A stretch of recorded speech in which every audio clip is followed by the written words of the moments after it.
Well, propaganda, misinformation, and disinformation have always been part of political warfare.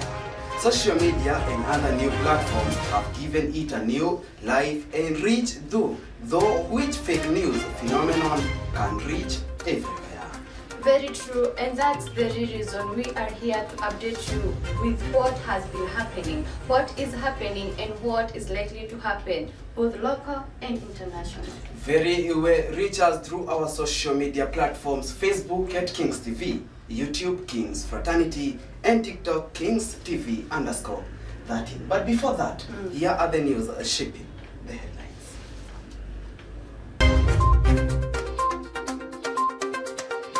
Tanzania President Samia Suluhu Hassan have warned the activists from Kenya that she will not allow them to meddle in her country affairs and cause chaos. Business people at Gikomba market are counting yet another spate of losses after another fire broke out at the popular second-hand merchandise market. Kenyans may continue to suffer on the economic crisis after the Energy and Petroleum Regulatory Authority announced a sharp rise of the petroleum. The Hustler Fund, which was launched in November 30th, 2022, now 3 years down the line, the fund has been with massive defaults.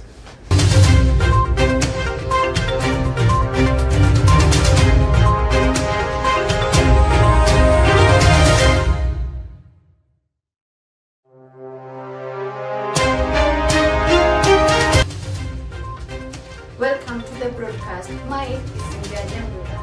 And I am Moses.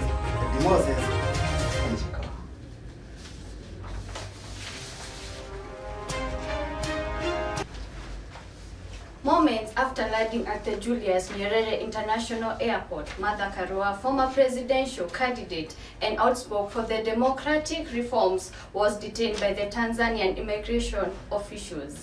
Eyewitnesses described a tense 90-minute standoff before she was escorted into a Nairobi-bound flight. In a media press briefing, President Samia Suluhu defended the deportation, stating that every nation has a right to enforce its immigration laws without external interference. Pius Karaoke begins our bulletin.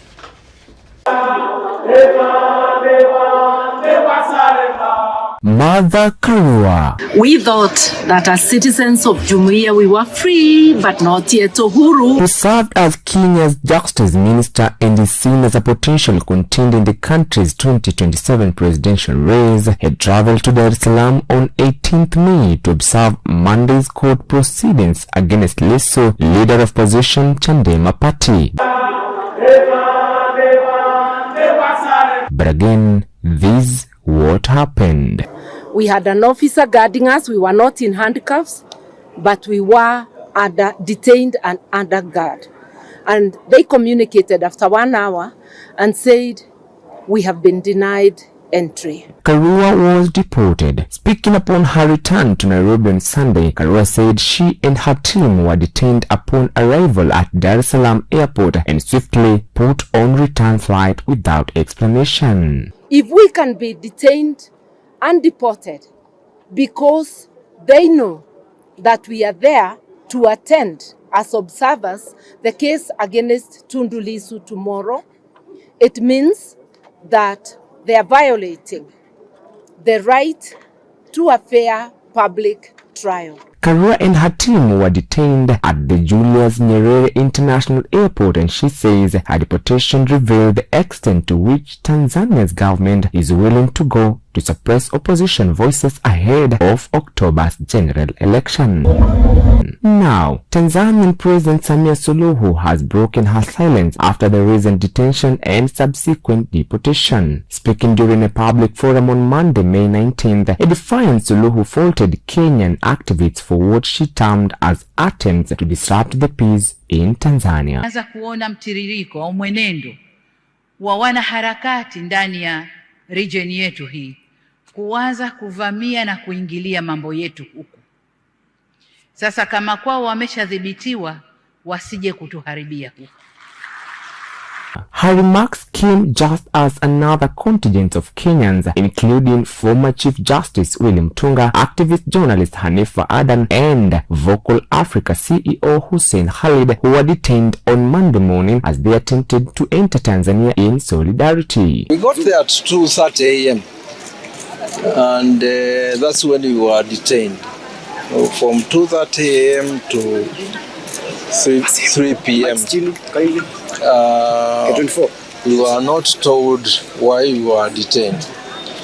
Walikuwa wanasema kuna changamoto. Lissu's detention has attracted criticism towards Suluhu, with activists from Tanzania and the neighboring Kenya accusing the head of state of suppressing dissent from opposing factions. But in a rejoinder, Suluhu instead, she was simply trying to maintain order and peace in Tanzania. Ona klipu kadhaa za kunisema niko bias na nini, nalofanya ni kulinda nchi yangu na ndio wajibu niliopewa. Among leaders who have criticized the Tanzanian president is former Chief Justice David Maraga, who termed the current situation as a shrinking civic and democratic space in East Africa. What is the purpose of East African community if Mother Karua is denied access to enter Tanzania to practice law and instead she is deported? Or is this one of the playing games between President William Ruto and the Tanzanian President Salasya Suluhu?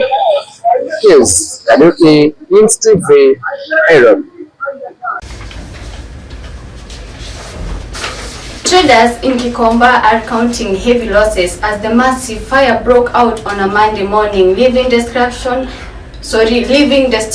in its wake. Reports indicate that the fire started at around 3 a.m. engulfing hundreds of stores and businesses. Kamukunji Member of Parliament Yusuf Hassan stated that the incident was spotted by the firefighters, who were assisted by the local volunteers. While the cause of the fire is still under investigation, preliminary reports suggest it may have been triggered by electricity. Our one entrusted reporter, Beatrice Award, with more.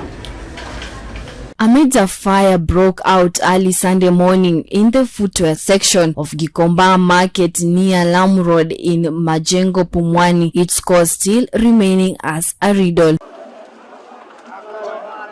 Yusuf Hassan Kamkunji MP confirmed that the incident was stopped by firefighters who were assisted by the local volunteers. Report also indicates that there were no casualties or injuries linked to the fire, but this incident comes barely 2 months after a similar fire occurred in the market on April 1st, 2025. The fire, which started around 3 a.m. in the Kwambao area near the Gikomba fire station, destroyed at least 500 businesses and spread to a part nearby bus station. This comes as the 7th unpredictable blaze in the same market 2015, 2018, 2020, 2021, 2022 and 2024, leaving traders with heavy losses of property of unknown value. Therefore, they call for a long-term solution to prevent future tragedies. Asking actually the local authority to think ahead and maybe even decentralize the firefighting services in the city. The most recent incident was on April 1st when another night fire broke out on around 3 a.m. at the same area Kwambao section of the market, burning the entire area and spilling into the neighbor bus station. Traders who lost their properties during the fire suspected that the faulty electricity had caused the fire outbreak. On 9th April, the Deputy President Kithure Kindiki instructed the police and other investigative agencies to look at the matter of frequent outbreak of fire, especially at popular markets like Gikomba and Toi. Reporting at Gikomba Market in Nairobi County, my name is Beatrice Award. The Hustler Funds was launched as a beacon of hope for small-scale entrepreneurs, mama bloggers, boda riders, and other hustlers striving to uplift their life. The program started on the year 2022.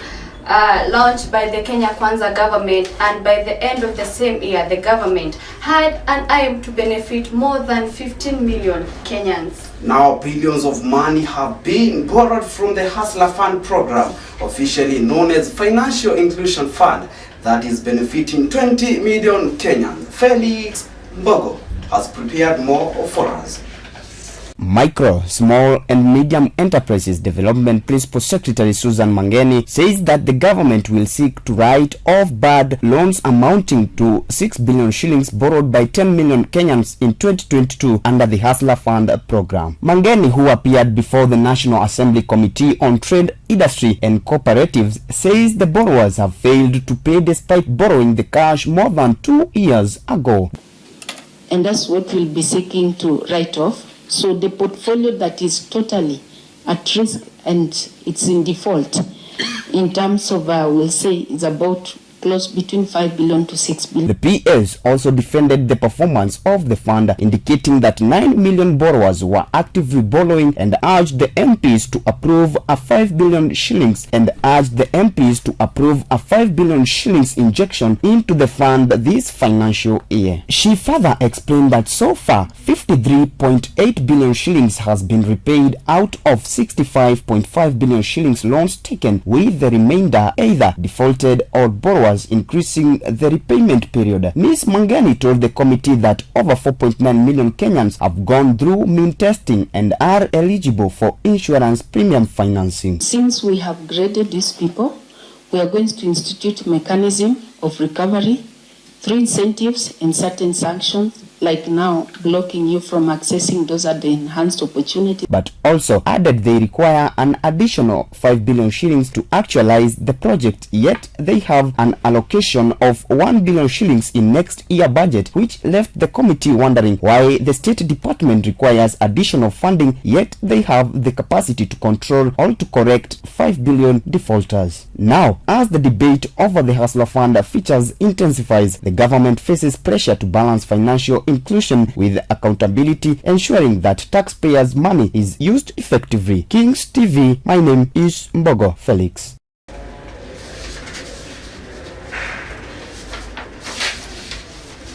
The Energy and Petroleum Regulatory Authority, EPRA, has announced a sharp rise in petrol, diesel and kerosene prices after crude oil has tracked past $100 per barrel due to geopolitical tension in the Middle East. Take a look. The Energy and Petroleum Regulatory Authority (EPRA) has announced a sharp rise in petrol, diesel and kerosene prices, sparking widespread concern among motorists, businesses and households. This happens after a crude oil has surged past $100 per barrel due to geopolitical tension in the Middle East, the Kenyan shillings depreciating further against the dollar, making fuel imports more expensive, delays at the port of Mombasa and logistical challenges adding in the cost, and also the high taxation burden on consumers.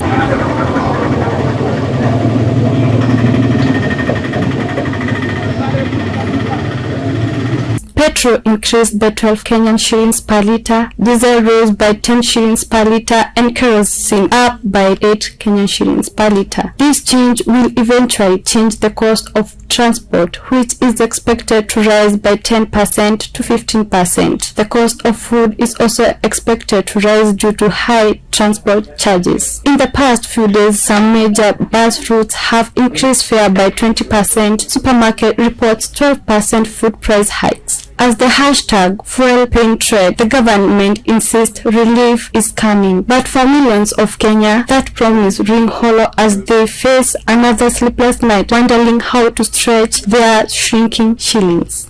We see now petrol is at 220 Kenyan shillings per litre, diesel at 185 Kenyan shillings per litre, and also kerosene. It is at 180 Kenyan shillings per litre. Reporting from one of the petrol stations in Kiambu County, I am Cynthia Nyambura. Now, Cynthia, let's take our first commercial break. We will be right back with more news on this. Definitely. Petans Technical College is a technical college that trains hands-on skills to ensure you become experts in technical courses such as cosmetology, interior and event decor, fashion and design industry. We ensure you have the latest digital skills in the IT industry. We produce competent journalists and media personnel ready for the job market. Travel the world through our certified assistant caregiver course. Visit us at Kiambu, Petans Plaza and in all our branches. Call us today on 0707 490 390.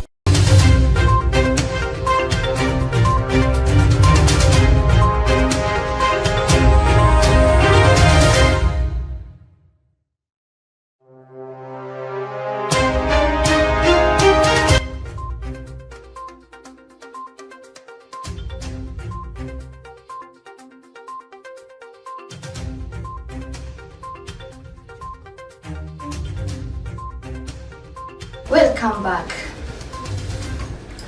Dramatic showdown occurred in Kitale as a group of Ethic Anti-Corruption Commission officers stormed Governor Natembeya's residence on Monday 19th before 8 a.m. conducting a search that lasted for over 2 hours alleged shillings 1.4 billion Kenyan shillings corruption scandals. Later on 20th May, Natembeya was arrested in his home in Nairobi, where he was taken to Milimani Court. Ruth Kamau has more.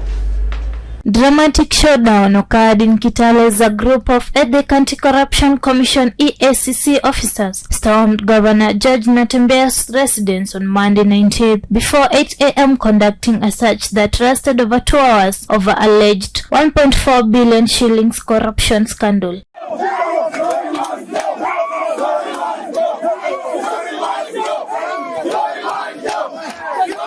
Governor Natembeya was not present at the time of the raid, which sparked a dramatic standoff between officers and local residents as they vandalized police vehicles, forcing them to flee. Leaders across the country have condemned the police raid on Trans Nzoia Governor Judge Natembeya's residence, terming it an act of political intimidation and an abuse of state empowerment to silence dissenting voices within the opposition leaders, who have issued scathing statements in reaction to the incident, accusing the government of deploying security forces to harass critics. Natembeya to be released immediately without condition, because we know this is political persecution. Later on 20th May, Natembeya was arrested in his home in Nairobi, where he was taken to Milimani Law Court, where he was charged with corruption and later released on bail costing 500,000 Kenyan shillings.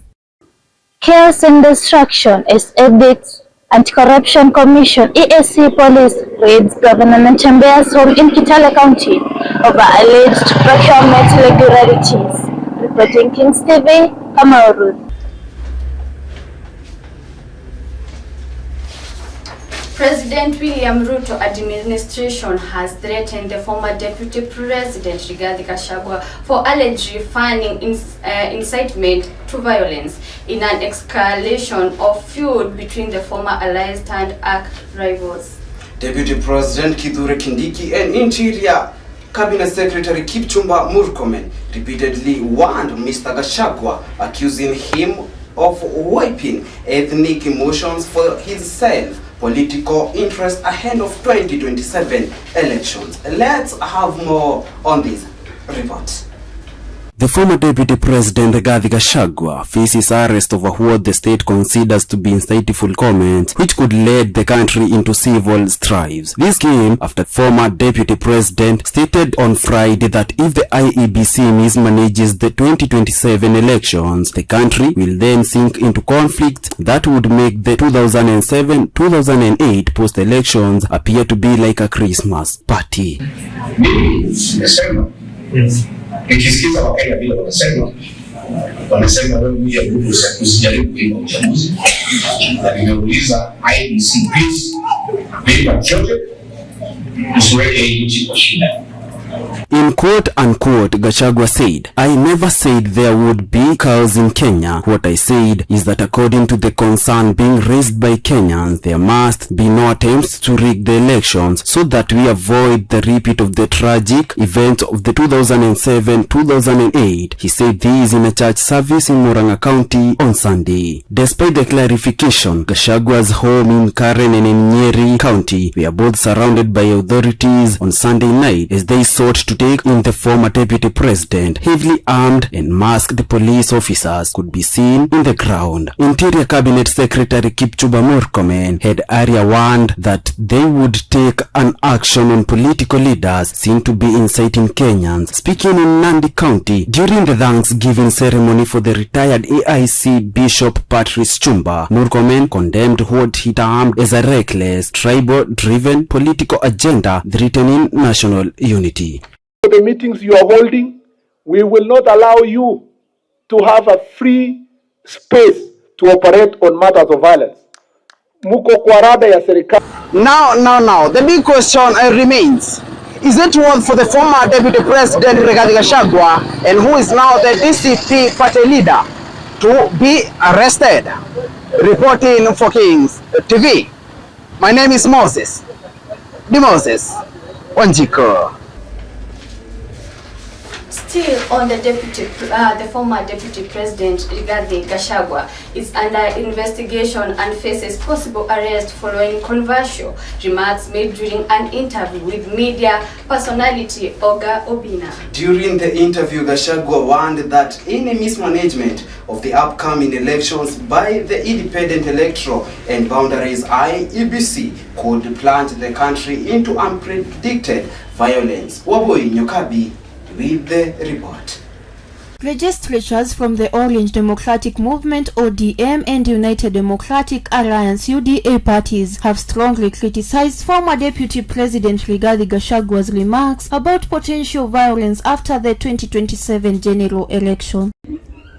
I heard some people saying that if there's a problem with elections in 2027, the violence that happened in 2007 would be Christmas. I don't know that you also heard that. I want to tell Rigathi Gachagua that members of his community are everywhere. They are here in Bondo. They are doing business here in Bondo. They are in Siaya. So he should be the last person to talk about political violence. Because in a recent interview with the channel Obina TV in YouTube, Gachagua argued that if the election is messed with and President William Ruto forced Kenyans, the country would witness more violence than recorded after the 2007 election, where over 1,000 people were killed. Arego Usonga MP Samuel Atandi, who is a member of ODM, and Kuria MP Marwa Kitayama, who is a member of UDA, denounced Mr. Gachagua's remarks reportedly made during a recent television interview, cautioning him to be mindful of his statements. Sema maneno mengi. Akiwemo mwingine juzi hapa anahojiwa katika runinga ya kitaifa. Anasema kwamba kama sio yeye nchi simame. Ati kama sio yeye nchi fanye nini? Nataka niwaombe. Tafadhali sana. Amani hii tulio nayo. Majority Leader Kimani Ichung'wah also described Gachagua's claims of impeachment as a creation of his own friends. Speaking in Arego Usonga, Siaya County, Ichung'wah accused Gachagua of planning to use violence as a tool to intimidate Parliament and to gain followers. The question remains, will Kenya face the same violence in the year 2027 as it was in the year 2007? Kings TV, Wamboi, Nyokabi. On agriculture, Agriculture Cabinet Secretary Mutahi Kagwe has emphasized the need to transfer Kenya's agricultural financing and budgetary priorities. Speaking at the Agri-Food System Sustainability Finance, Kagwe announced plans to collaborate with the National Treasury, Parliament and other policy makes to significantly increase the sector's share. Mary Kimani reports.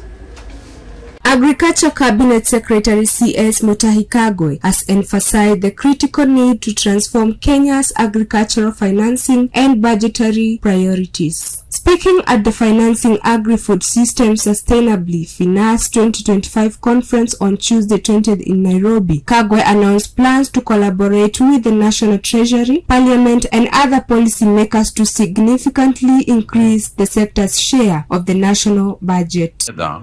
With my colleagues at the National Treasury, in Parliament and in other policy-making spaces to gradually raise the budgetary allocation to the sector. We have to lend at low interest rates. He emphasized that successful agricultural transformation would necessitate collaboration among government, financial institutions, and the private sector, as well as strong digital and data-driven ecosystem. According to Kagwe, the increase would bring Kenya in line with the Malabo Declaration of January 2025, while also enabling transformational outcomes such as 45% increase in agricultural productivity, the elimination of post-harvest losses, and threefold increase in intra-African agricultural trade by 2035. We must urge our financial institutions to be more creative and alive to the intricacies of farming as a business. Innovative. C.S. Kagwe also lamented the lack of support from commercial banks, revealing that only 3% of the $49 billion in loans issued to banks in 2023 went to the agriculture sector. He therefore called on financial institutions to really calibrate their approach and innovate around the real needs of farmers. He also urged banks to move away from short-term, high-interest credit models and embrace long-term, low-interest financing solutions tailored to the unique cycles of agricultural production. In managing risk, allocating subsidies transparently, and expanding private sector participation. He revealed plans to recapitalize the Agriculture Finance Corporation AFC and merge it with the Commodities Fund, aiming to scale up the institution's ability to meet capital demands in sector. He highlighted innovations such as the Kenya Integrated Agriculture Management Information System, KIAMIS, which has already digitally profiled over 6.4 million farmers. The Agriculture CS Mutahi Kagwe proposed a return to policies requiring financial institutions to allocate fixed percentage of their assets to agriculture. Mary Kenani, Kings TV. We will take a short break. We'll be right back with story on Mumias. Petan's Technical College is a technical college that trains hands-on skills to ensure you become experts in technical courses such as cosmetology, interior and event decor, fashion and design industry. We ensure you have the latest digital skills in the IT industry. We produce competent journalists and media personnel ready for the job market. Travel the world through our certified assistant caregiver course. Visit us at Kiambu, Petan's Plaza and in all our branches. Call us today on 0707 490 390.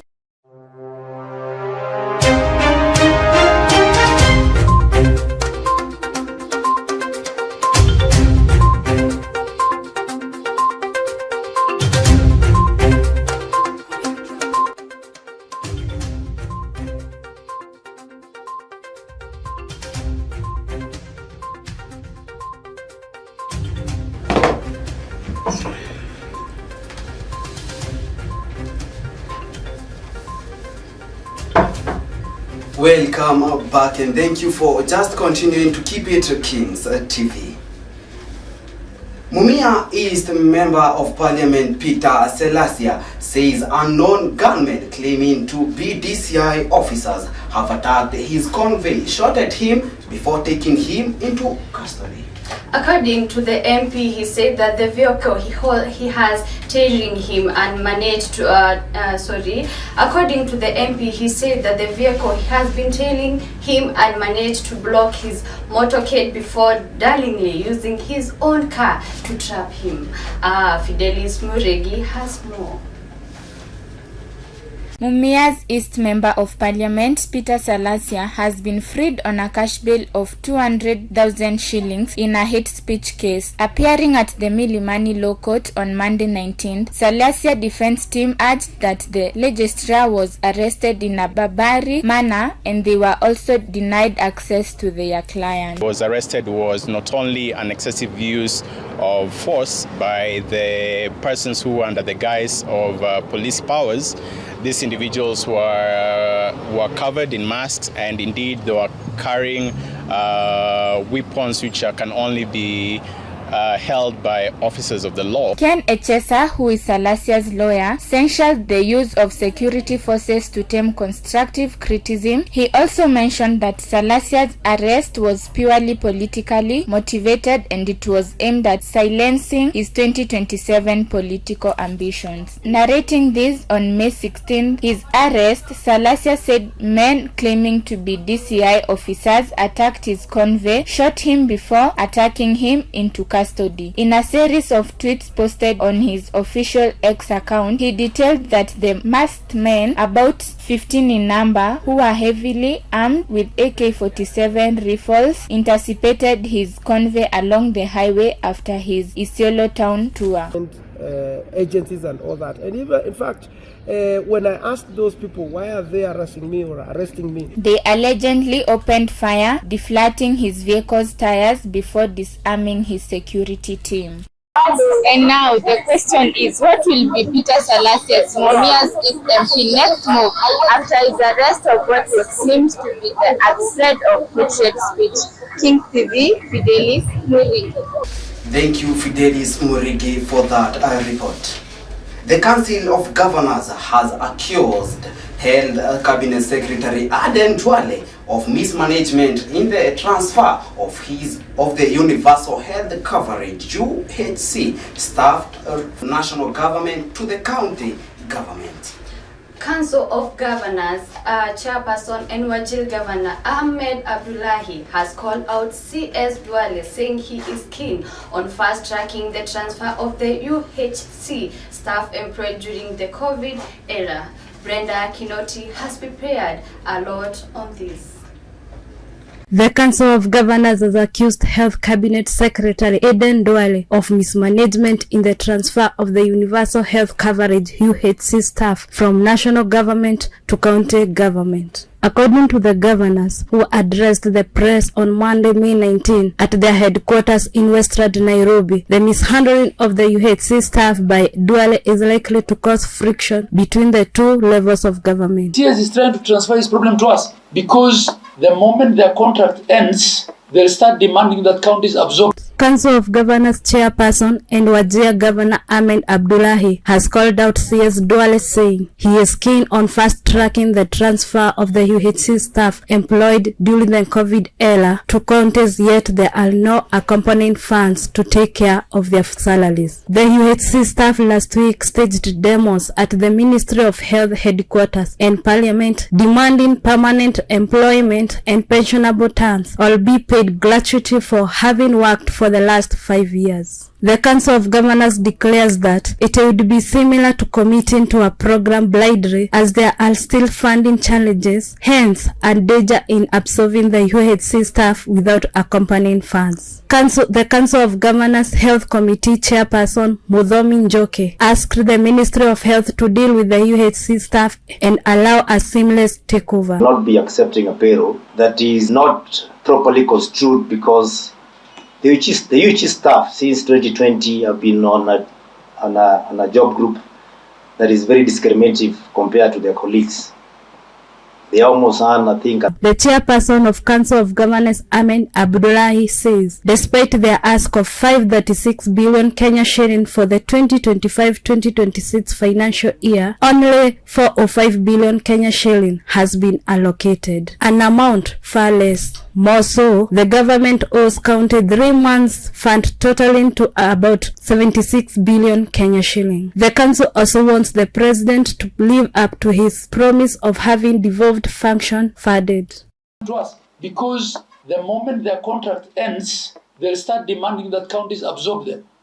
And all we're saying is, where is the money to absorb them? As the tension between the two levels of government, the fate of the UHC workers hangs in the middle. The question is, will the national government step in with financial support, or will counties bear the burden?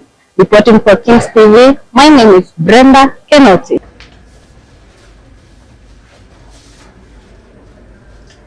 Another story is that a 30-year-old man, Daniel Moher, was arrested in Kayole, Nairobi for impersonating a police officer.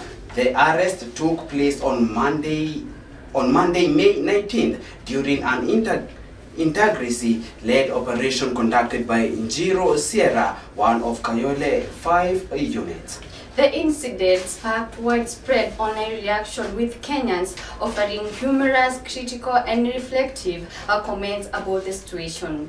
Jenga Ndungu reports. Security officers in Nairobi on 19th May arrested a 30-year-old man suspected to be pretending as a police officer. The suspect was apprehended during an intelligence-led operation conducted by undercover teams from Jilo in Kayole.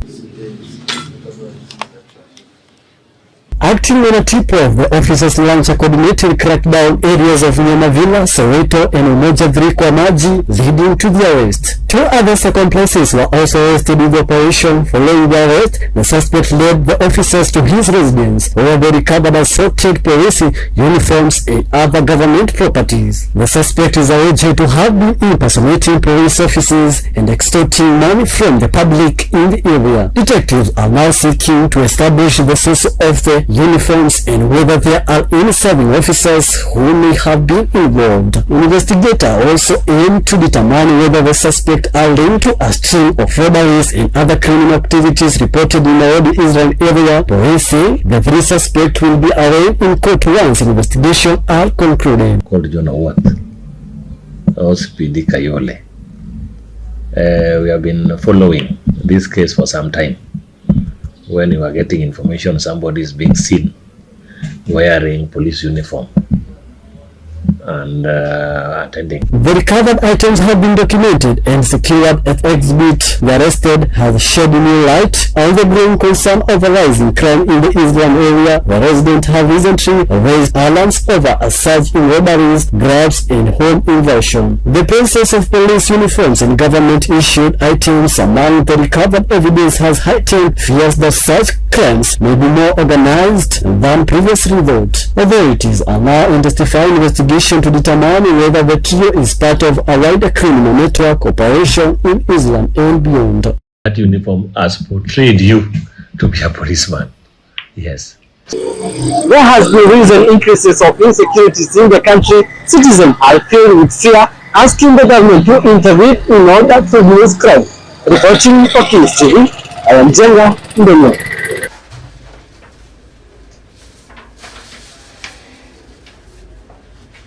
Thank you, Jenga Ndongo. Another report is that residents from Mukuru in Nairobi, Embakasi South began a new chapter on May 20th as they receive keys to brand new social housing units.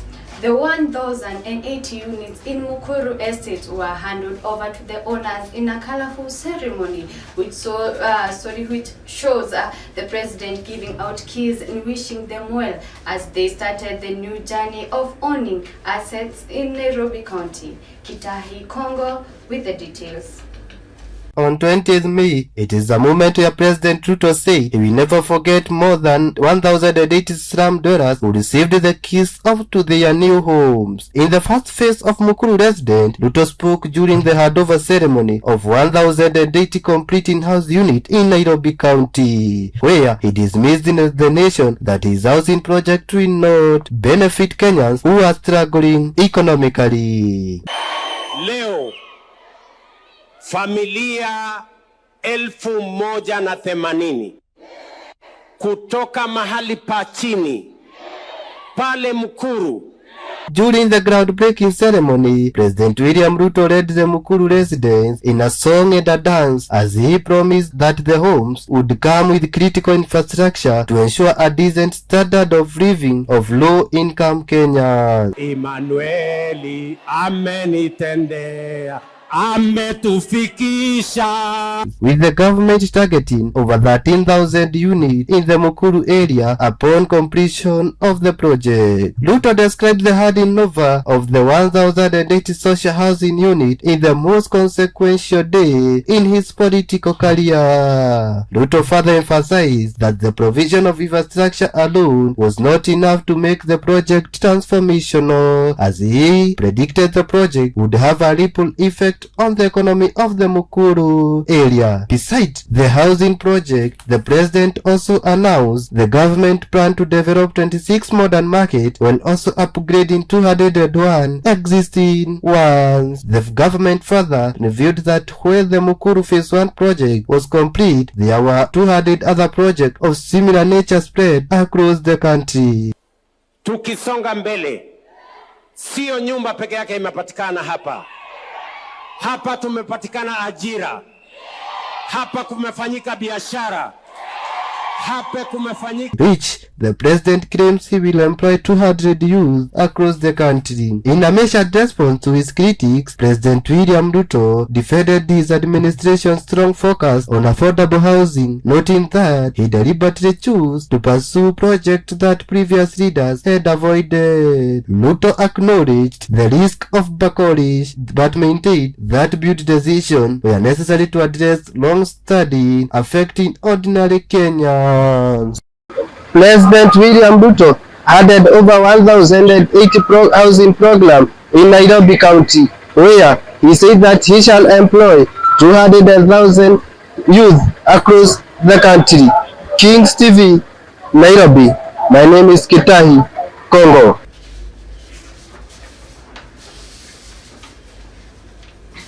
Another sad story is about the late Father John Maina of the Nyandarua Catholic Diocese, who had hosted the former Deputy President Gachagua, suffered multiple gunshot wounds, including fatal one to the head. Postmortem results have shown. Sources of who witnessed the examination conducted by the governor pathologist Titus Ngurungu on Monday said one of the bullets went through his head severely, damaging his skull. James Warui reports. Detective investigating betrayal murder of Father John Maina from Igwamiti Parish, Nyahururu, now lay that his assistant might have been targeting a donation of reportedly made by the former Deputy President Gachagua. According to the new revelation by the Directorate of Criminal Investigation (DCI) on Tuesday, prized have been tragedy by individuals demanding a share of money allegedly received from Gachagua, who, together with other politicians, attended a church event on April 27th. Father Maina praised over. Police also say that the priest have been either confirmed that his life was in danger, but no formal complaints have been filed. Parliamentary report also shows that county reports the surrounding death of Father Maina. He died shortly after, claimed he had been abducted in Nyahururu. DCI displayed area allegation that the man of Codes was murdered and his body dumped along Nakuru to Nairobi highway, saying that he died while undergoing treatment at St. Joseph Mission Hospital in Girgir. His body was then moved to Nyahururu sub-county Moj upon request his fellow worshippers for preservation and autopsy. Autopsy was conducted. Intelligence mentioned as the main cause of the death of Priest John Maina. For Thinking TV, James Pongesh. Thank you because of that. Sorry, James Oweroi. Now let's take another business break. We'll be right back with the business lady. Stay tuned.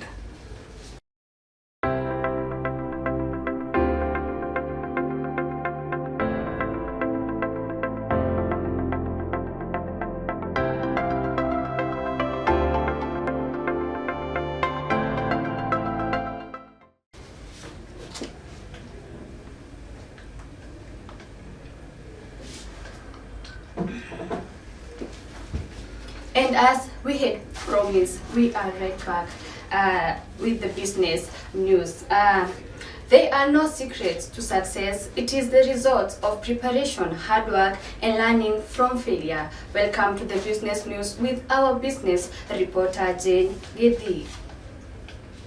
You have to spend the money to make the money. This is according to entrepreneurs who dedicate themselves in their business despite the challenges they face. Meet Anthony Nderi, who is a local business trader in Kiambu, who puts effort each day to earn a living and support himself. The main reason why he started his business was due to lack of job opportunities, and also mentioned that if he had enough resources, he would quit his current business to establish another business. At the moment, hii biashara iko down.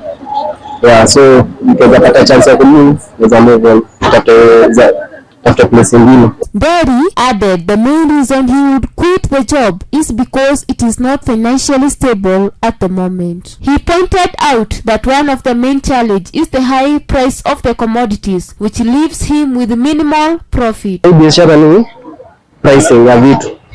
Unapata hizi vitu at the moment ukienda kwa depot unauziwa na 445, utamkuza hapa hivi na kupea 880. So when you return profit yako unapata ni profit kidogo sana. Despite the challenges, he also highlighted some of the benefits, and one of them is that he have been able to depend on himself and have been able to save. Hii biashara yangu imenisaidia. Nimejisimamisha na miguu yangu yote miwili, nimejijenga kiasi, na hiyo kidogo inapata nimeweza kusave. According to him, the current situation has affected him in terms of business due to the rising of the cost of living. He urged the youths not to wait for white-collar jobs, but instead start small business until they make it. Also, one doesn't need a large amount of capital in order to start their own business. Jitume. Amka, kitu unafikiria kufanya, amka jitume. Hata kama nikuuza tu bajia hapo hivyo. Chukua kagas, chukua jiko, toka hapo nje uuze. Kile kidogo unapata jitume nayo na ujisaidie. Despite the cost of living in the country, local business people still goes beyond odds and still keep moving. Kings TV, the DJ. Thank you, Jane Gibi, for that report. Let's dive deep now into sport with our sportsman, Gikomba. Enjoy. I always want more, whether it is a goal or a winning game. I am never satisfied. African fastest man, Ferdinand Manyara, is gearing up for a blockbuster performance at the Rabat Diamond League after breaking his own African 150-meter record at the Adidas Atlanta City Games on Saturday night in Georgia, USA.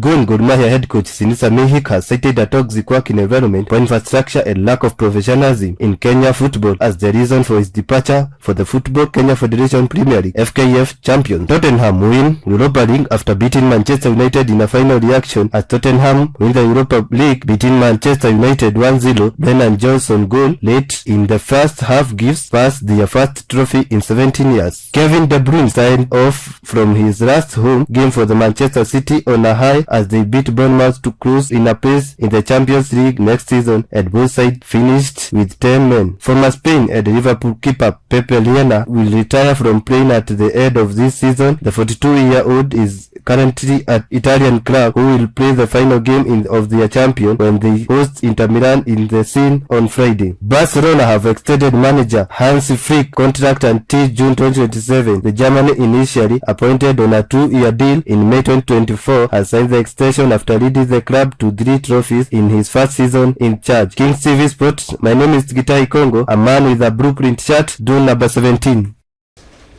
Now that marks the end of our bulletin. Thank you for keeping it Kings. Continue enjoying the best programs here at Kings TV. Remember to follow us on our handles, Facebook at Kings TV, YouTube at Kings Fraternity. I am Cynthia Nyambura. And my name is Moses. The Moses, Wanchiko. Stay tuned. Bye-bye.